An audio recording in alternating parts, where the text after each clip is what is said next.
Good morning. Happy Wednesday. Welcome back to Coffee and Colorful Conversation.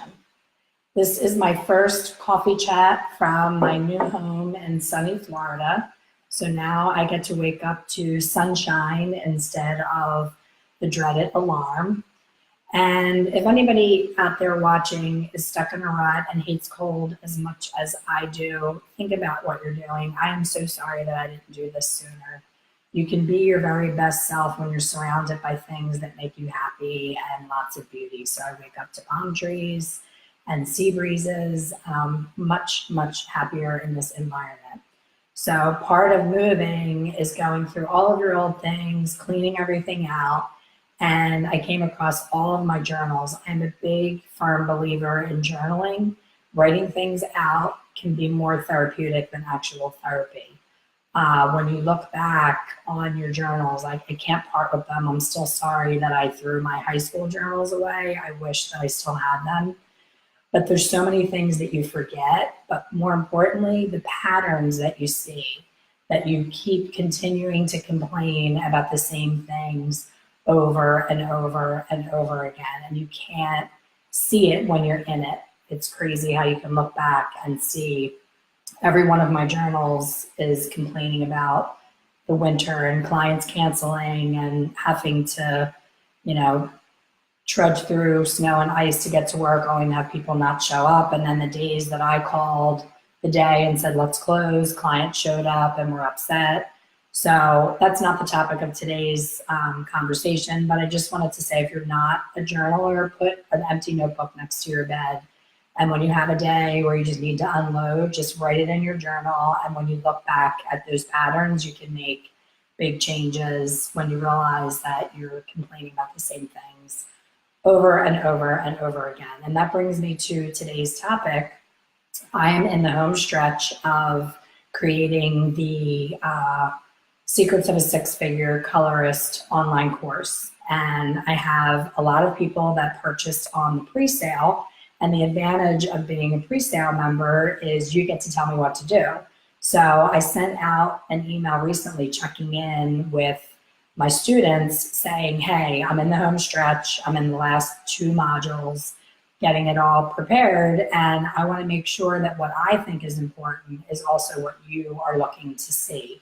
My job in creating an online course is to take you on a journey from start to finish to make a change in your business. It's not to give you a bunch of fluff and just throw everything that I know into one spot and record it.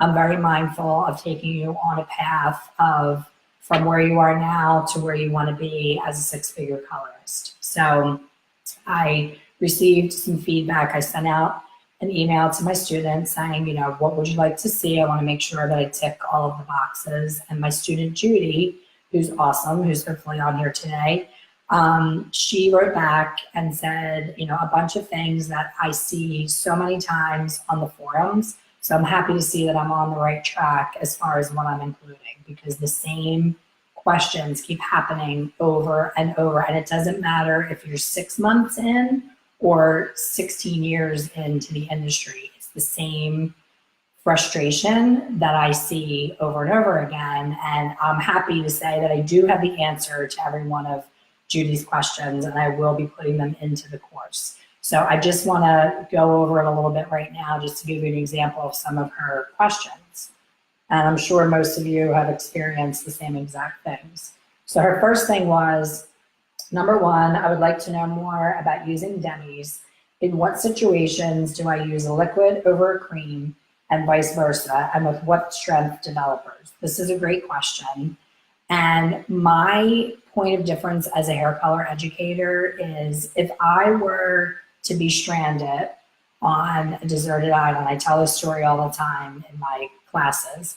If I had to go and live somewhere where there was only one product that I could get for the rest of my days and still be a hair colorist, hands down, I always say demi color. And people are shocked by that, because a lot of people were not taught about demis and not taught how fabulous they are. So a whole entire module in the course is going to be diving into demis. And I love doing that because there's so many ways that I use it that most people don't.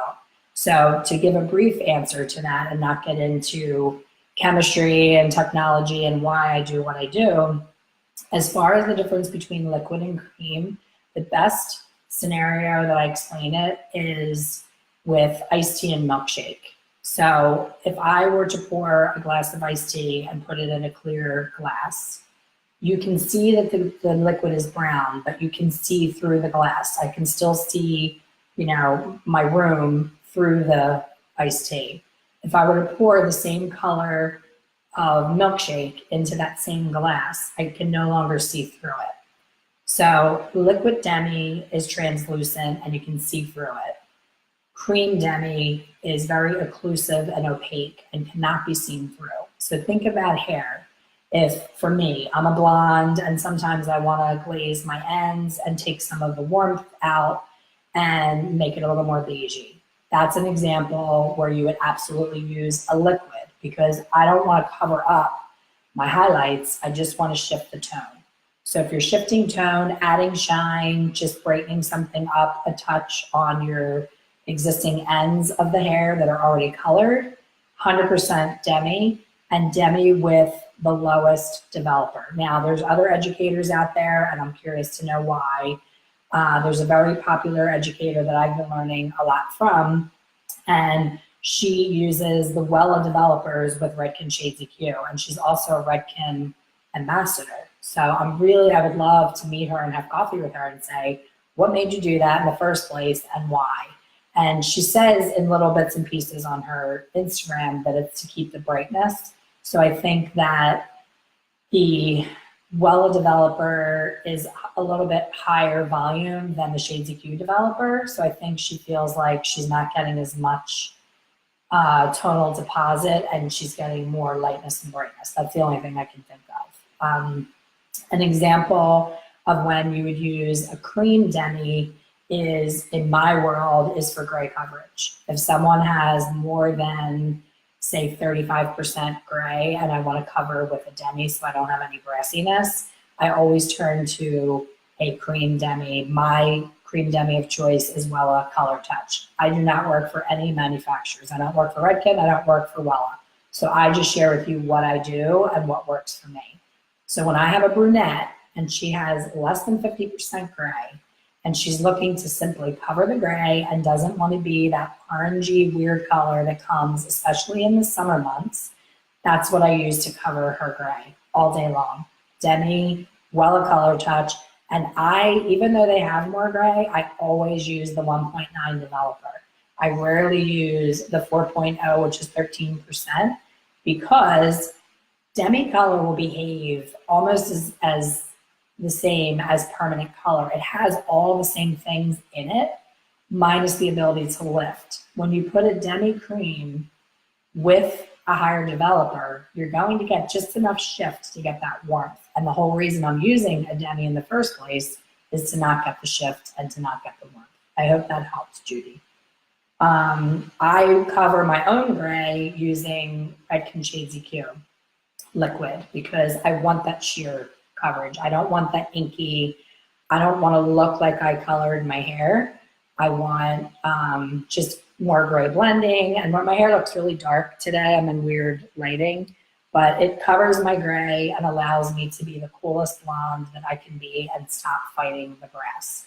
So I talk about my whole scenario in the course in full with video and how-tos. So number 2, I became familiar with your bullshit balayage technique and I love it, but I see on your old salon's Facebook, you used to use a lot of freehand balayage. This confuses me. When do I use which technique or combinations of techniques to get certain outcomes, and where do I place in baby lights, highlights, and lowlights at the same time? So that's a loaded question. And yes, when I first started to learn freehand balayage, it was like 12 years ago, and I learned with Nancy Braun at L'Oreal. Nancy strictly balayages all day long. So she's able to use balayage for every single scenario in her salon because she has set herself up as a balayage expert. So people that come to her end up being really good candidates for balayage, if that makes sense. I am known for corrective color. So when you see me doing a lot of bullshit balayage, that's because I'm fixing somebody else's disaster. And I really don't feel as comfortable open air balayaging in corrective situations. So that's the reason you'll see me go back and forth. If I have a young, pretty girl, level 6 or 7, coming in, she's like 19 years old and she's never had color before, that's where balayage is key. Open air, freeform painting, I feel very artistic. I love digging in and just pulling pieces out and using my big fat paintbrush and then using all these other tools, doing wide pieces, thin pieces. That's so much fun. But if you take that same head and you have, say, old level 4 hair color on there, you're just setting yourself up for failure doing open air, because balayage is meant to be sun-kissed.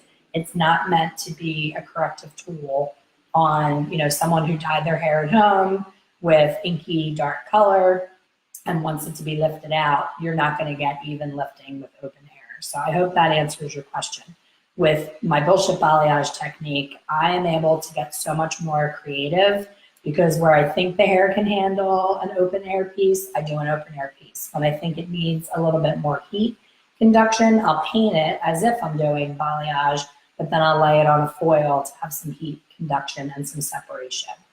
If I want to get right up to the root, like if I want to take a dark brunette to like a lighter brown, I will do that with baby lights and foils and bullshit balayage. I will not ever take a level 4 person and try to turn them into a level 7 with a single process.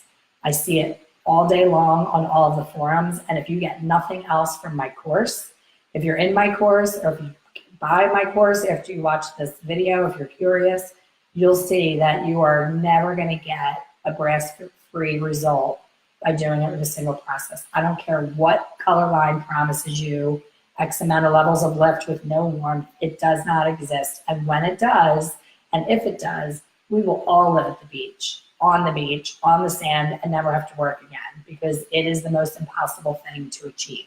So stop beating yourself up for not being able to do it, and learn the way that I've figured out how to get around not being able to do it. So now all the problem heads, all the people that have ethnicity, that have the darker levels and want that JLo color, are all flocking to me to get this done, because not only am I avoiding the brass, but they only have to see me at the most 3-4 times a year.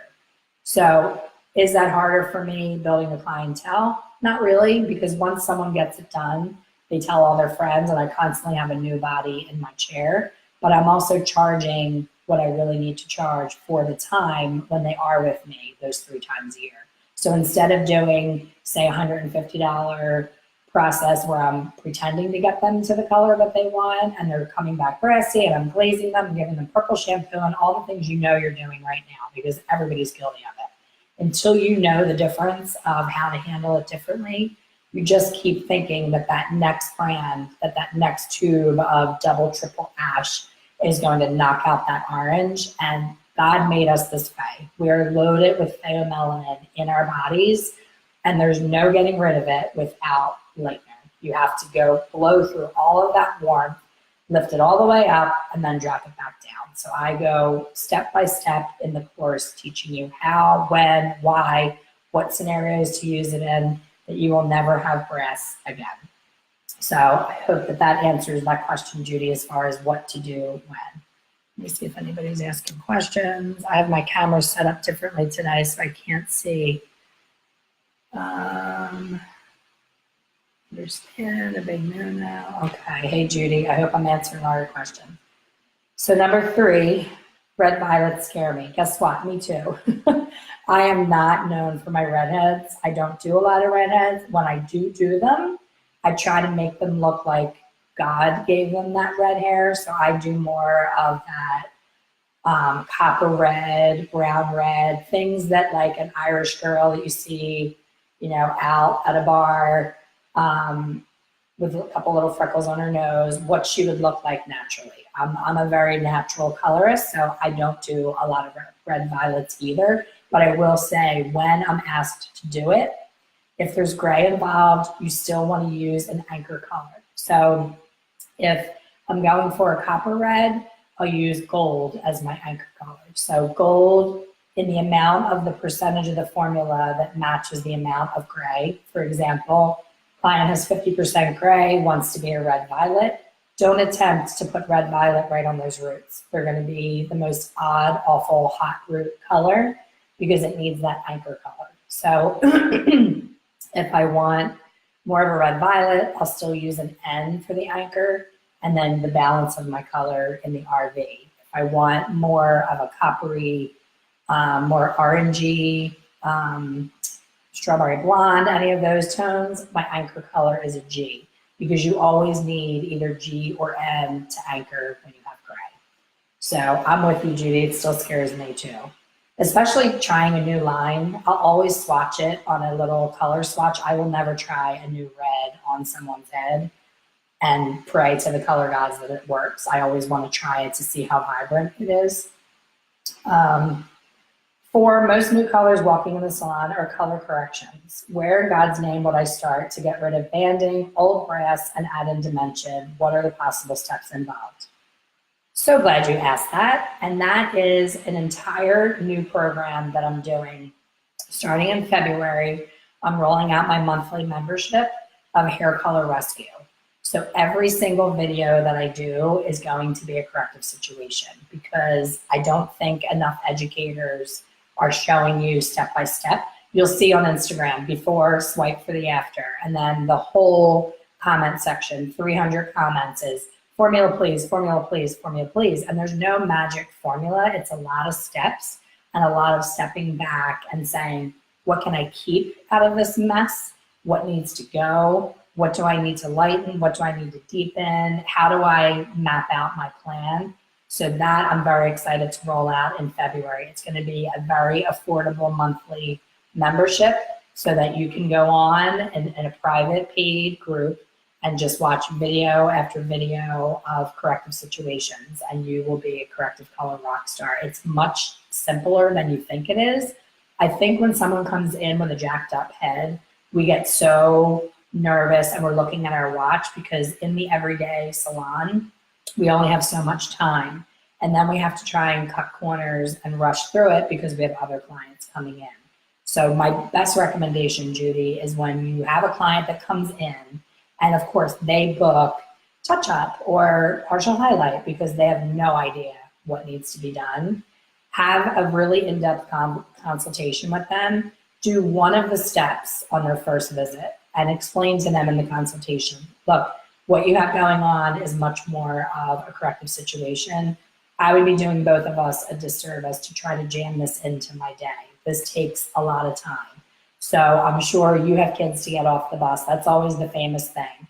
I'll be, elbow deep in color on like the third step out of 5 in a corrective color. And I will say to the client all the time, do you have 4 or 5 hours? And they laugh. They think I'm being funny. And I say, no, I'm serious. We could very well need 4 hours. Oh, yes, I'm fine. Until she's not. And then she's sitting in the chair and her phone's blowing up and the husband's calling and the kids are calling because they can't get in the house, and the woman getting her hair done is freaking out, and it's just not good for anyone. So have that conversation right then and there on her first visit and say, today we're going to do a Malibu treatment and get all the minerals off of your hair. And then we're going to do a protein treatment to get your hair nice and strong. And then we're going to reschedule for however many days out you need to have that 3-hour block so that you can actually do what you need to do. And big tip here, quote her a price. Do not let it be a surprise, because corrective color, people have no idea what's involved, how much color, how much time. You want to base your corrective situations on whatever your highest hourly rate is. For example, if a highlight takes you an hour and you charge $150, and you have a root retouch that takes you 30 minutes and you charge $60 for it. If you can do 2 root retouches in that hour, your hourly rate now for corrective color is $120.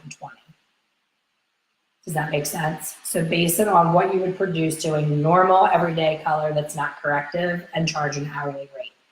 I have a form that I can send to you if you put in the comments, form, the name Form, and then I'll reach out to you privately and try to attach it through Facebook or get it to you somehow, or join my mailing list. I'll send you the corrective color form that we use in my salon. It spells out everything. There is no room for, I didn't know that it was going to cost this much.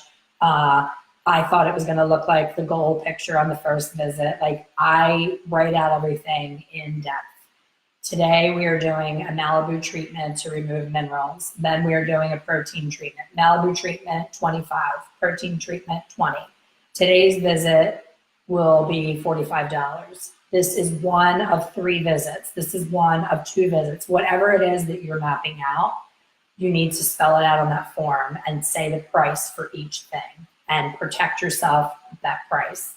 And tell them, you know, this is Corrective. I don't know what's going to come up, but this is the price that I'm quoting you. Basically, if you quote them and then you go over, shame on you. So try to put a little bit of a buffer in there.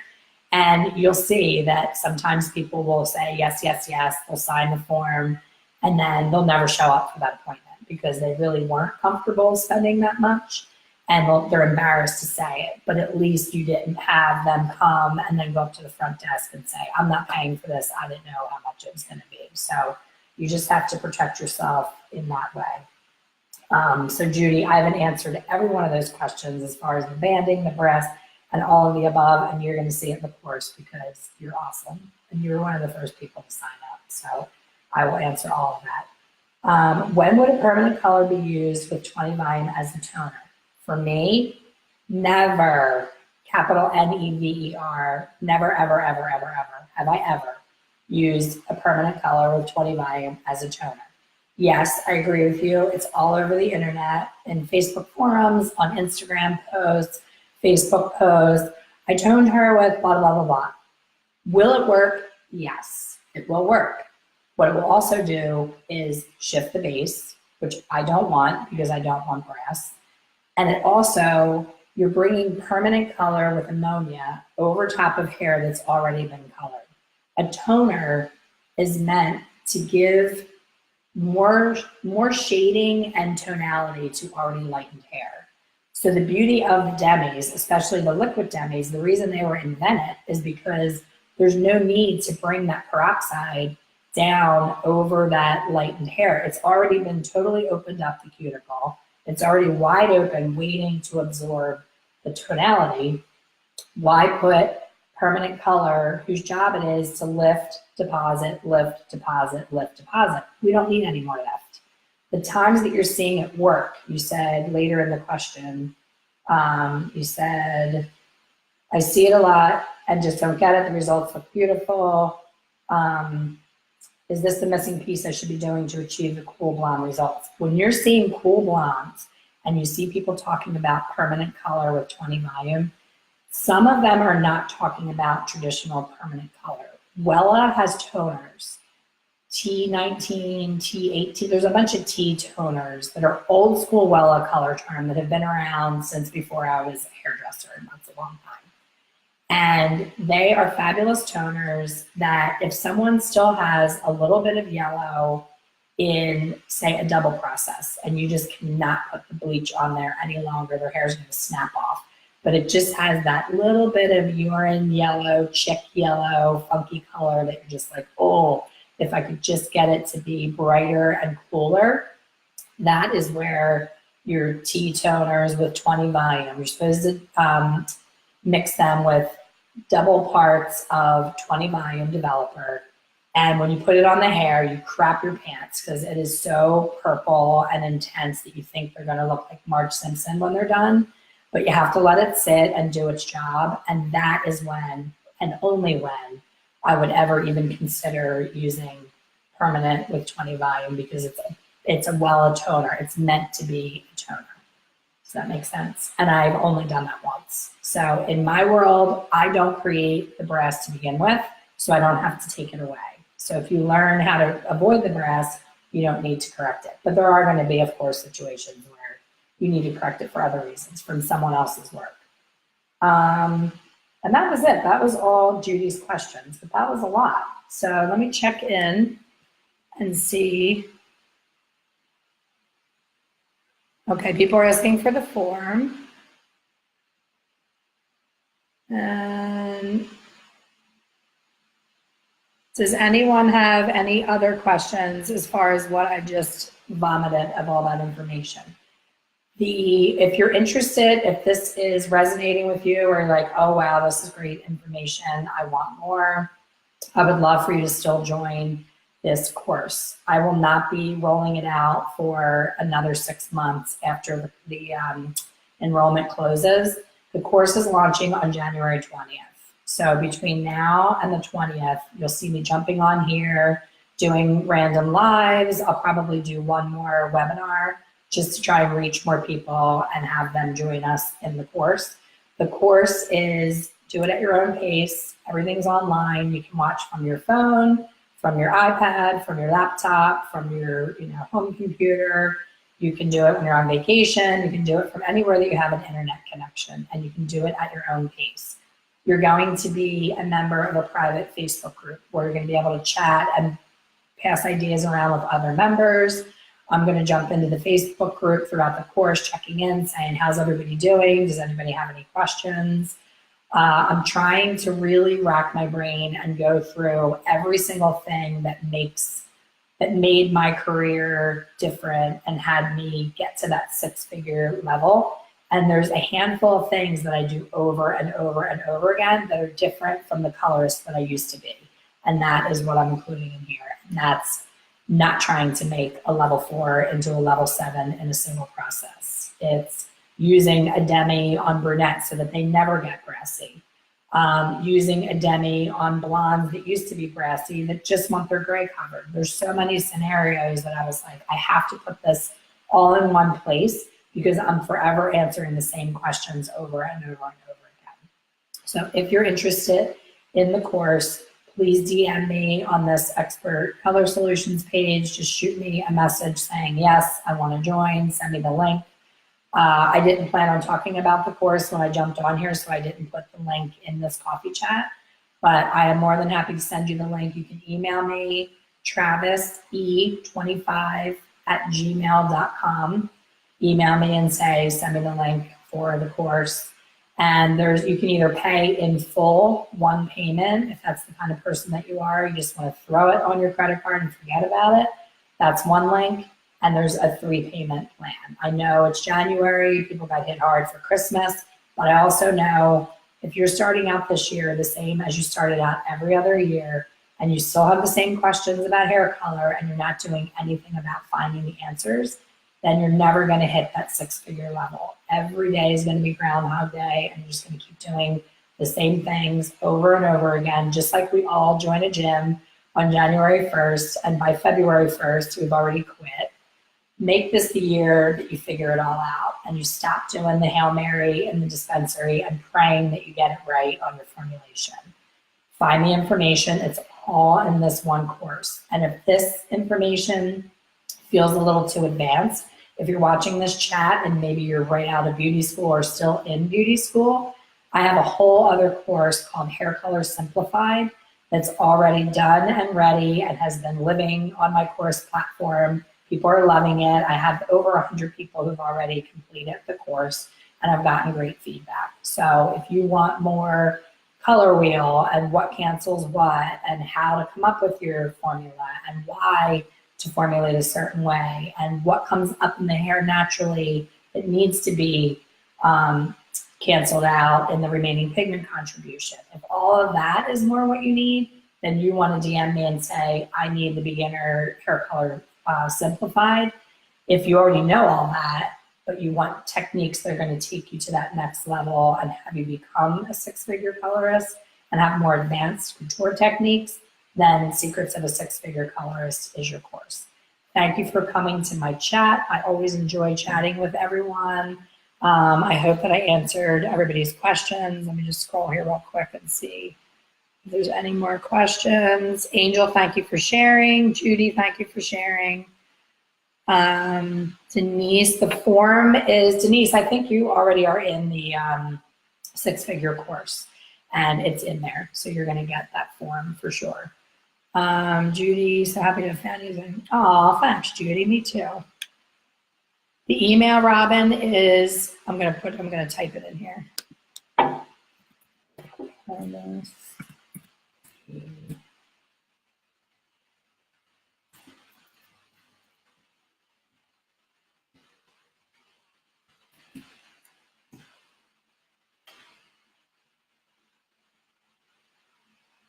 Brenda, it will be offered again, but not for January, February, March, April, May, not until June. So right now I'm rolling it out January 20th, and then it won't be available again until June. The reason that I do that is I really want to spend a lot of time with the students in the private Facebook group. And if I have people starting at all different times, then it's harder for me to follow along and be there to answer any troubleshooting questions. So if you're interested, I say go for it now. You can always do the free payment plan. It's not a big investment for how much information is in there. So you owe it to yourself to do it now and not wait till June. But I will be here again, most likely in June, doing it again. And I also, I'm going to be working on that monthly membership with the Corrective Color. I'm really excited about my hair color rescue. Everywhere I go, I'm new here in Florida, so everywhere I go, I'm looking for that Joe Dirt mullet orange mess so that I can come out with a bang in the monthly membership and really shake somebody's disaster up. But that is, that's what I'm really excited about, as well as this course. But the course is almost wrapped up. So between January and June, I'm going to be doing all of those hair color rescues, so I'm going to be very busy. Robin, thank you. Angel, I will send you the links as I get off of this chat. Thank you. And I think that's everybody's questions answered. I am always on this forum, so if questions come up after you watch this, if you're watching this on the replay and you have a question and you wish you were on here live, please still put the question on here. I get a notification and I always go back on and answer. So thank you for listening, and I will see you next week on Coffee and Colorful Conversation. Thanks, guys.